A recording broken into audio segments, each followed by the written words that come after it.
سہارنپور ہی کے وہ ضمن میں آتی ہے، اور حضرت مولانا مفتی عزیز الرحمن صاحب دیوبندی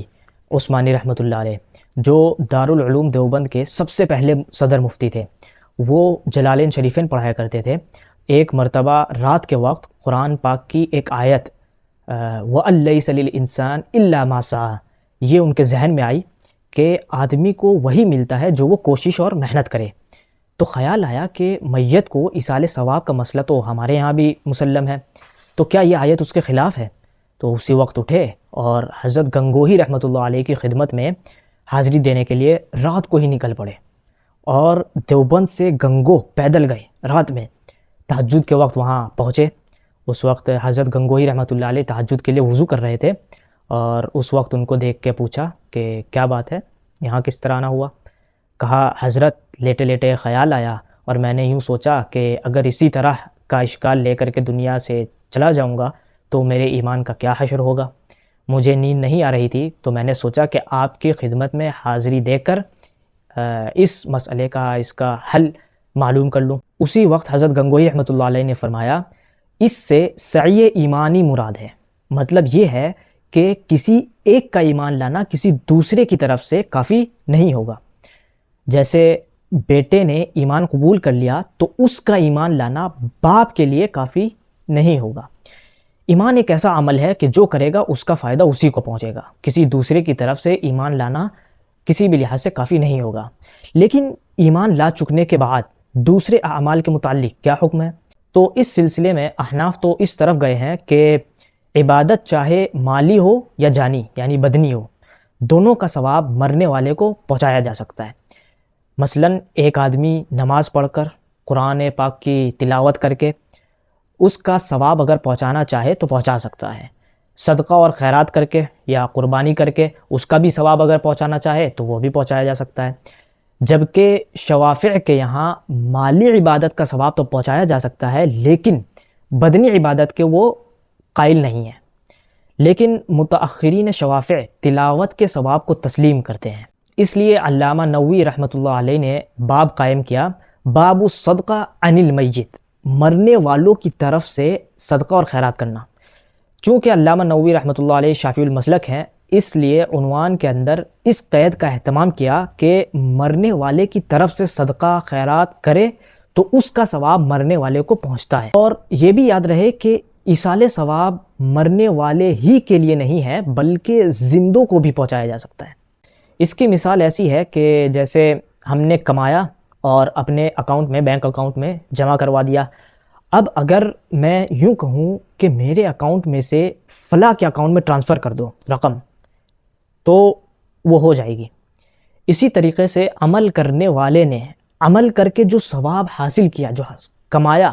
تو اب وہ اللہ تعالیٰ سے یہ درخواست کرتا ہے کہ باری تعالیٰ، جو میں نے نماز پڑھی، جو میں نے صدقہ یا خیرات کیا، تلاوت کیا، جو بھی ثواب مجھے حاصل ہوا، وہ میری طرف سے فلاں شخص کو پہنچ جائے، فلاں شخص کو دے دے، تو یہ ہو جاتا ہے۔ حضرت عائشہ رضی اللہ عنہ فرماتی ہیں کہ ایک صحابی رضی اللہ عنہ نبی کریم صلی اللہ علیہ وسلم سے عرض کیا، میری والدہ اچانک انتقال کر گئی، ب میرا خیال ہے کہ اگر ان کو کچھ بولنے کا موقع ملتا تو وہ یہ ضرور کہتی کہ میری طرف سے صدقہ کرنا۔ اگرچہ انہوں نے ایسی کوئی وصیت نہیں کی، لیکن اگر میں ان کی طرف سے صدقہ کروں گا تو کیا اس کا ثواب ان کو ملے گا؟ آپ صلی اللہ علیہ وسلم نے فرمایا، نعم، جی ہاں۔ اس سے معلوم ہوا کہ اگر کوئی آدمی مرنے والوں کی طرف سے صدقہ کر کے اس کا ثواب پہنچانا چاہے تو وہ پہنچایا جا سکتا ہے۔ اسی طرح حضرت ابو ہریرہ رضی اللہ فرماتے ہیں کہ نبی کریم صلی اللہ علیہ وسلم نے فرمایا کہ انسان جب دنیا سے رخصت ہو جاتا ہے، جب اس کا انتقال ہو جاتا ہے، تو اس کے تمام اعمال کا سلسلہ منقطع اور ختم ہو جاتا ہے، لیکن 3 اعمال ایسے ہیں جس کا ثواب اس کو مرنے کے بعد بھی پہنچتا رہتا ہے۔ نمبر 1 صدقہ جاریہ، نمبر 2 علم کی کوئی ایسی بات جس سے لوگ اس کے جانے کے بعد بھی اس سے فائدہ اٹھاتے ہیں، اور نمبر 3 اولاد صالح، نیک اولاد جس کی اچھی تربیت کی، جو اس کے لیے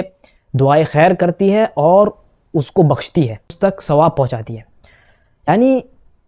کوئی ایسا کام کر کے گیا ہے وہ نیکی کا جس سے لوگ اس کے جانے کے بعد بھی فائدہ اٹھاتے ہیں، جیسے مسجد بنوا دی جس میں اب تک کے نماز پڑھ رہے ہیں اس کے جانے کے بعد بھی،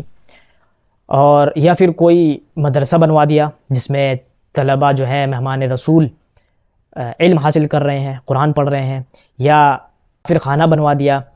یعنی یہ کہ اپنا مال خرچ کر کے کوئی ایسا کام کر کے گیا ہے جس سے لوگ اس کے جانے کے بعد بھی دنیا میں فائدہ اٹھا رہے ہیں، تو اس کا بھی ثواب اس کو پہنچتا رہتا ہے، اس کو کہتے ہیں صدقہ جاریہ. پھر یہ کہ کوئی علم کی بات، کوئی ایسی بات علم کی چھوڑ کر کے گیا ہے کہ لوگ اس سے اب تک کے فائدہ اٹھا رہے ہیں اس کے جانے کے بعد بھی، جیسے مثلاً کوئی کتاب تصنیف کر دی، یا کسی کو علم کی کوئی ایسی بات سکھا دی جس سے لوگ فائدہ اٹھا رہے ہیں، یا جیسے مثال کے طور پہ کسی کو قرآن پڑھنا سکھا دیا، کسی بچے کو، کسی طالب علم کو، پھر وہ بچہ اب تک کہ قرآن کی تلاوت کر رہا ہے تو جب وہ تلاوت کرے گا اس کا ثواب اس کو پہنچے گا، اور جب یہ بچہ جس کو اس نے قرآن سکھایا یہ کسی دوسرے کو سکھائے گا اس کا بھی اس کو ثواب پہنچے گا، پھر وہ کسی تیسرے کو سکھائے گا اس کو بھی اس کو ثواب پہنچے گا، وہ چوتھے کو سکھائے گا اس کا بھی پہنچے گا. تو گویا کہ یہ سلسلہ چلتا رہے گا جب تک کہ دنیا قائم ہے، تو اس کا ثواب اس سلسلے کا اس کو ملتا رہے گا. یا پھر کوئی ایسی علم کی بات جیسے آپ کے حدیث یا کوئی وظیفہ اور کوئی کتاب ایسی تصنیف کر کے گیا ہے جس سے لوگ فائدہ اٹھاتے ہیں، کوئی ایسا اچھا طریقہ یا عمل کسی کو بتایا یا سکھایا یا جاری کر دیا، تو اس کا ثواب بھی اس کو ملتا رہے گا جب اس پر کوئی عمل کرے گا. اور تیسرا یہ کہ اولاد صالح یعنی نیک اولاد جو اس کے جانے کے بعد اس کے لیے دعائے خیر کرتی ہے اور نیک کام کرتی ہے، ثواب پہنچاتی رہتی ہے، تو نیک اولادوں میں سے